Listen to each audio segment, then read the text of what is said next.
ఈరోజు కృష్ణాష్టమి కదా అని ఈ ఆవుల డిజైన్ ఉన్న మీషోలో తీసుకున్న వైట్ డ్రెస్ వేసుకున్నాను. ఇయర్ రింగ్స్ కూడా పెట్టేసుకున్నాను అనమాట. అయితే త్వరగా రెడీ అయిపోదామని ఫస్ట్ మాయిశ్చరైజర్ అనేది రాసుకుంటున్నాను. మీరు ఎప్పుడైనా సన్‌స్క్రీన్ రాసుకునే ముందు ఫేస్‌ని బాగా మాయిశ్చరైజ్ చేసుకోండి.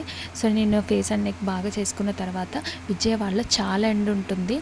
సో నేనైతే సన్‌స్క్రీన్ మస్ట్ అనమాట. ఎవరైనా రాసుకోవాలి ఎండలోకి వెళ్ళేటప్పుడు. సో నేను సన్‌స్క్రీన్ అనేది నాకు సరిపడా తీసేసుకొని నెక్ అండ్ ఫేస్‌కి బాగా అప్లై చేసేసుకున్నాను. ఈరోజు నేను ఏమీ రాసుకోవట్లేదు అనమాట. అంటే మేకప్ ఏమి వేయట్లేదు. Just moisturiser, sunscreen, next powder రాసేసుకుంటున్నాను గుడికి లేట్ అయిపోతుంది అని చెప్పేసి. సో నెక్స్ట్ పౌడర్ అయిపోయిన తర్వాత స్టిక్కర్ పెట్టేసుకున్నా. అండ్ అలాగే నెక్స్ట్ జుడియోలో తీసుకున్న ఈ పర్ఫ్యూమ్ అనేది స్ప్రే చేసుకున్నా. అండ్ కుంకుమ పెట్టేసుకొని మా అమ్మ ఆల్రెడీ పూజ చేసేసింది. సో నేను జస్ట్ ఫ్రూట్స్ అనేది పెట్టేసి అగరత్తులు వెలిగించాను అనమాట. సో గుడికి వెళ్ళాలి కాబట్టి లేట్ అయిపోతుంది. గుడి దగ్గర మళ్ళీ లాస్ట్లో ఇయర్ రింగ్స్ చేంజ్ చేసేసి గుడికి అనేది స్టార్ట్ అయిపోయాము. ఇక్కడైతే దేవుడి దర్శనం చాలా బాగా అయింది మాకు.